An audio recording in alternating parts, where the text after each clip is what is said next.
Let's Talk Money.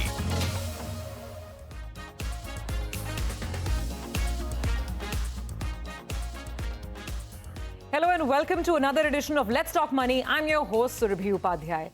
As rising pollution levels become a pan-India problem for many months of the year, this week we have decided to turn the spotlight on health insurance.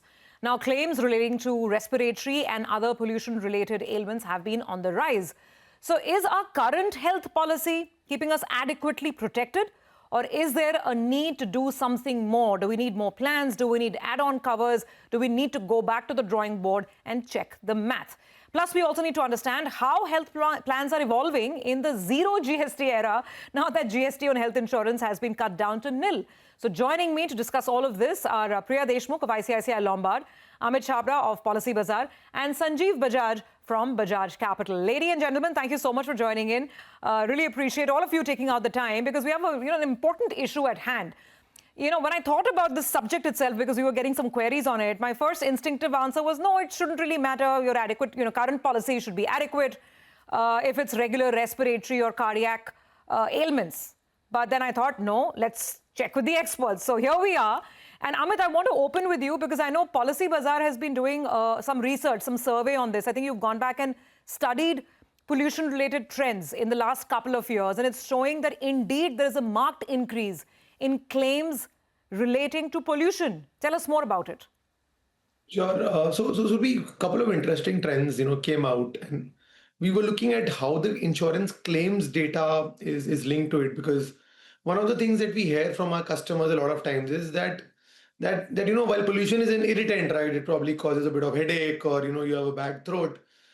It may or may not cause a long-term harm. That's part one. And the second thing is also another view that a lot of people have is that if there is long-term harm, is it impacting me right now? So that's why we started looking at the claims data to understand what's happening. Now, a couple of very serious trends came out. So one, and this we saw across the years, there has been an increase in pollution-related claims post Diwali. So typically around this October, November, December timeframe, we see an increase in claims related to pollution. Now, just to clarify, what does claim related to pollution mean?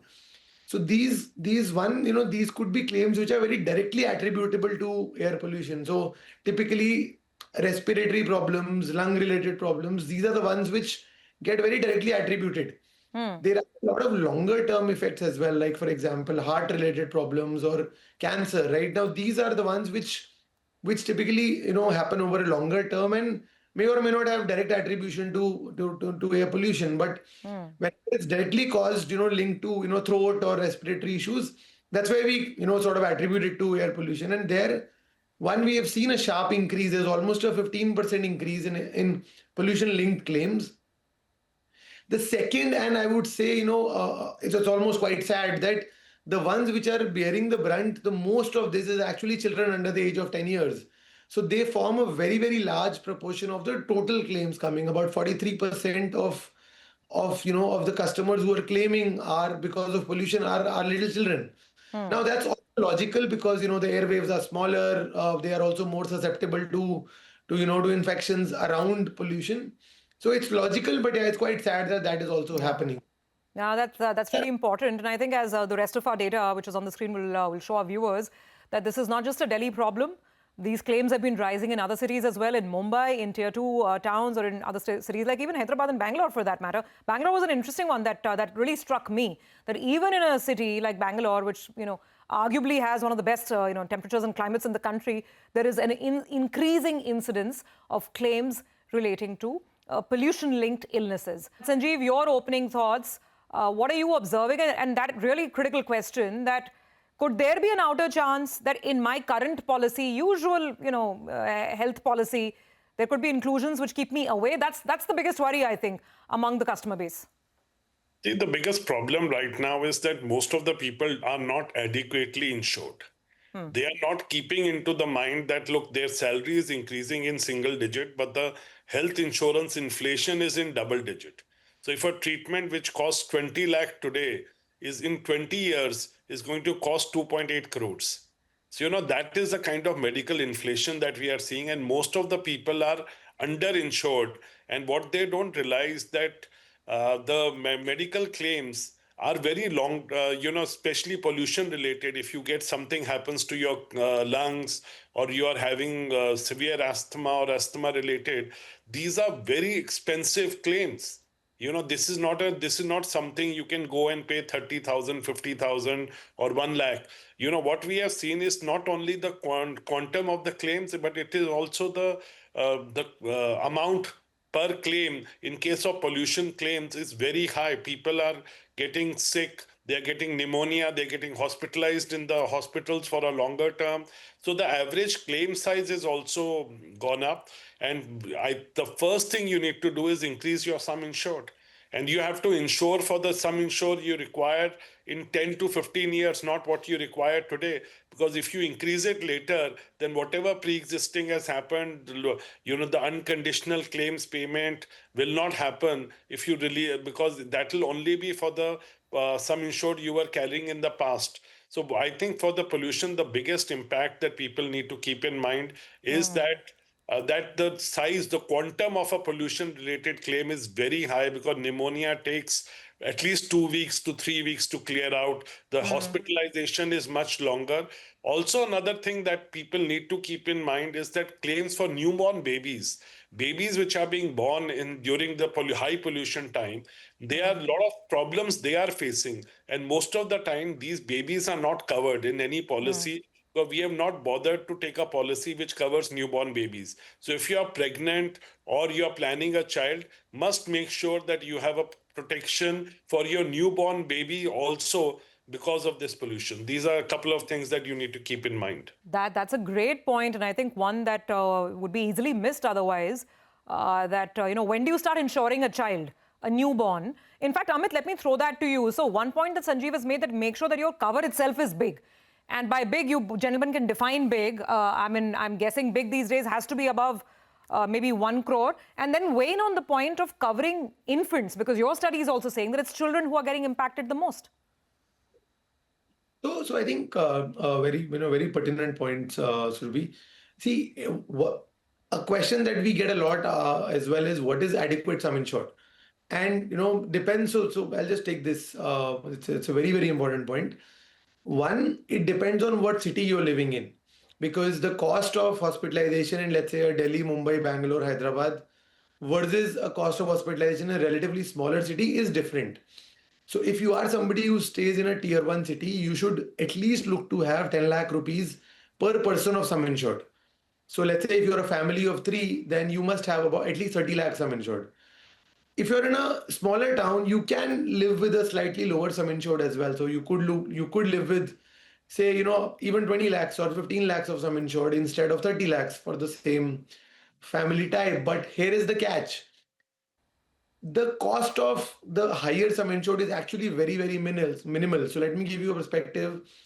If the cost of 10 lakhs sum insured for a family is, let's say, 100, then the cost of 1 crore, which is 10 times the sum insured, is going to be about 115, 120. So it's not significant delta to get a very high sum insured. So as you just said, the right sum insured to buy is a 1 crore sum insured. It protects you now, it protects you forever, because this is a lifelong renewable product. So it protects you forever against any illness, be it pollution linked, be it cancer, heart. Sure. It could be anything, right? And see, it's also very, very important to understand that today, because a very common perception that we see specifically amongst the younger people is that I'm young and fit and healthy and nothing's going to happen to me. So I would buy a higher sum insured when I get, when I get older. Maybe I can buy at 60, 55, 60, or that age. Sure. No, and Amit, I'm sorry coming in, because of lack of time. And this is something we've covered in the past as well, that you need to have plenty of coverage, and it needs to be a very comprehensive health cover. And both of you are reiterating that point. I completely take it. But on the point of covering children and infant, now, if there's a newborn, I don't know if a family floater automatically covers the newborn. What should you do to ensure that, young children in the family are adequately protected, not just the mother and father? So, sorry, this is for me, I'm assuming. Yes, Amit. Yeah. So by default, every floater policy, in every floater policy, you can add a newborn after 90 days. Typically, that is the standard process that is there in health insurance right now. So after 90 days of childbirth, you can add. Uh, the only catch is if you've already bought a policy which covers for maternity, there are some special policies which cover the child from day one itself. So if you're somebody who's planning a family right now and this is something that does bother you, you may want to buy some specialized policies which cover the child from day one. If you have an existing policy already, don't worry. After 90 days, a child can be added by default. There is a good health declaration that is required. So, the insurance companies typically want to check that there is no pre-existing disease, any something congenital that the child may already have. But beyond that, it's a very, very standard process. Children are covered. And if there's any problem linked to pollution or otherwise, they are all covered in the health insurance policy. Okay, that's helpful. That's helpful to know that you can take add-on covers for absolute newborn infants. But otherwise, after 90 days, a family floater can also cover the children. Priya, very quickly, to close the loop on the pollution-related subject, tell us what should be the most important questionnaire list, the checklist for us, the policy buyers, to ensure that we are fully covered and that we don't hit any exclusions when we actually go in for a claim, which could be related to lung. I mean, I don't know if insurers right now are making a distinction. You can have pneumonia due to X number of cases. Pollution could be one of them. That base insurance policies do cover pollution-related claims, and typically, these claims are related to upper respiratory tract, lower respiratory tract, so a couple of eye kind of ailments. So all of these are covered typically in the base insurance product. So from a checklist perspective, I guess, what is the sum insured that you're covering yourself and your family for? And any pre-existing disease that is, connected to any of these ailments that I mentioned should be very clearly declared. So I don't see a reason that, customers like yourself or any member should be concerned whether pollution-linked claims can be paid. Okay, all right. We'll take a very quick break on that note, come back on the other side. And then the other big development, right? Now, we don't have to pay 18% GST on our health insurance plans. What does that mean in terms of coverage, in terms of the features of the product? We'll discuss it with our panel of experts after the break.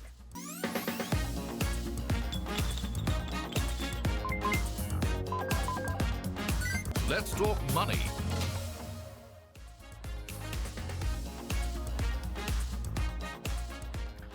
Welcome back. You're with us on Let's Talk Money. And this week we are putting the spotlight on health insurance because there's pollution on one side, rising claims. And then, of course, we're in a new era where there is no GST on health plans or nil GST, which has made it that much more easier for policy buyers to go ahead and buy the right plans. Let's ask our panel of experts what this really has meant in terms of product evolution, what's happening in the market.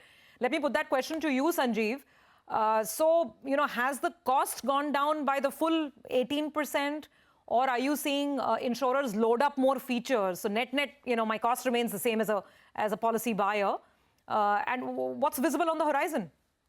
Right now, the cost has definitely gone down directly by 18%. So if you were paying 59,000 rupees as premium or 50,000 premium plus 9,000, it's come down to 50,000.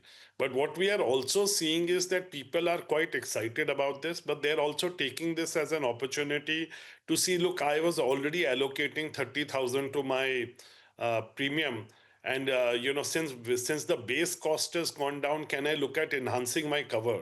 So at least what we are seeing is that as people are reaching the renewals, earlier about 10 to 15% used to reach out to us for reviewing the sum insured and others. So that has gone up to almost 40-45% as people are getting aware. And we are also getting a lot of surprised calls. This has been a big announcement. The government has been going gung-ho announcing this, but still a lot of people didn't register this. So, we are getting a lot of calls from people that why has my premium gone down? What has happened? So is there something wrong? So there's, but this awareness is getting spread, but your premium has definitely gone down by 18%. Yes, there are challenges which the companies are facing because the input credit is on GST is a challenge where clarity still is required that how that will otherwise, the actual cost will eventually end up going up. But keeping that aside, the cost has gone down. People are looking at a higher sum insured. And you need to understand for the future that health insurance in India has been absolutely damn cheap. and it's going to become slightly more expensive in the long run because of the medical inflation. 14% medical inflation is crazy. As I had shared that example, that a 20 lakh treatment is going to cost you 2.8 crores. And also what is happening, the heart used to be the biggest, heart attacks used to be the biggest claim reason. Today, that's getting changed with cancer, and cancer is much, much more expensive to treat. So those things have to be kept in mind. Got it, got it, got it. So I think Sanjiv's message is loud and clear. It's a message very well taken. More insurance, and more insurance. Just increase your cover. That's your starting point for, taking care of all your health insurance-related needs. But Amit, let me ask you, now that this wonderful sweetener has come in, and now that my policy is costing me 18% lesser, with that spare cash that anyone has available, apart from increasing the cover, which is, Sanjiv's already made that point, apart from that, what else should one definitely add on to the policy, a rider or something which could be very, very utilitarian and useful now that I have the money? Sure. So a couple of things, we have seen already playing out in the last month or so. So one is, a lot of people are also wary of the fact that my premium may increase in the future.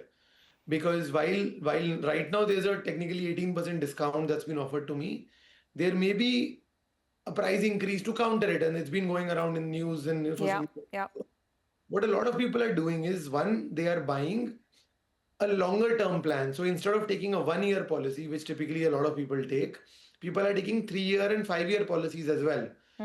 Stage of that is that you lock in your premiums. Yes, you have to pay upfront, but you lock in your premium. Otherwise, what may happen is there may be a 10-15% price increase every year. So effectively, over a longer period of time, the customer does save a lot of money there. So that's one very clear trend that is coming out. So the extra money being saved is being used to buy a longer term policy. That's one. Second thing, and a very interesting trend, we are seeing that there is a rise in people buying consumption-based plans, which are typically maternity plans and outpatient OPD plans. Now, these are expenses which otherwise the customer anyways has to do. So if one is planning to start a family, then maternity is a guaranteed expense. Historically, there have not been great health insurance plans to cover for maternity and OPD, because one of the reasons was GST comes in between, because there was an 18% sort of loss to the customer, right? Because see, just to give you the customer background, customers look at this as, I paid 50,000 rupees, am I getting 50,000 back or not, or more? Now, what was happening was that the customer was paying 50,000 rupees, he was also paying 9,000 rupees extra, because the GST was there. And now at least that has gone away. So now there is more attractiveness of maternity and OPD plans. So let me put you on the spot there. If you were to advise someone, and I think OPD plans are something, maternity is still specific to specific couples and people who might need it.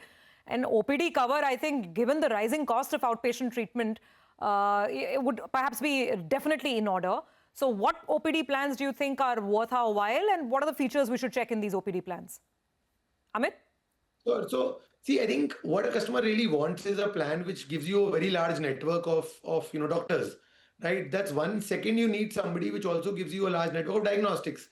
So if you want to get a test done, you want to go visit a doctor, get a consultation.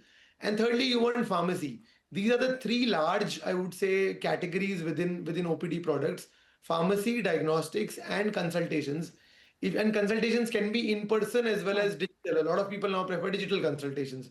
So any plan which offers you a very good network of these three categories, that I feel is a good OPD plan to take. In fact, a very good plan right now, Priya only created that plan, is by ICICI Lombard. It gives you a very good, selection of all the three factors that we mentioned.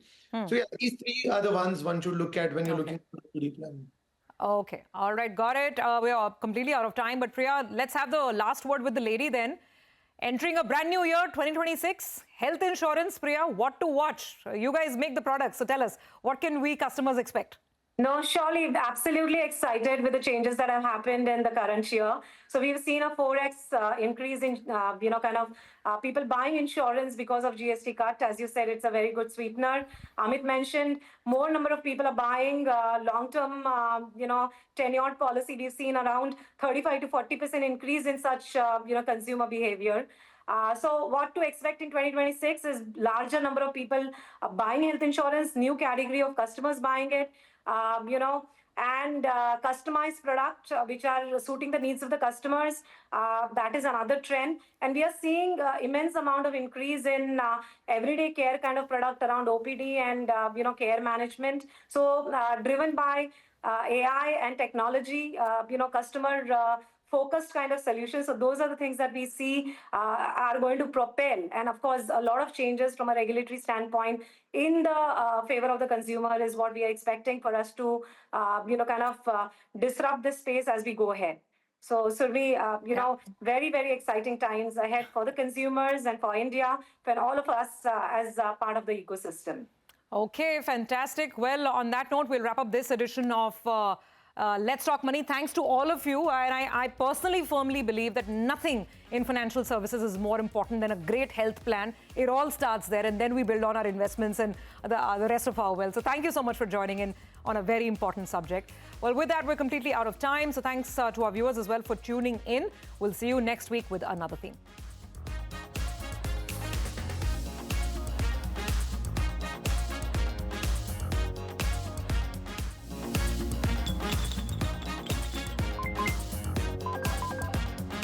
Let's Talk Money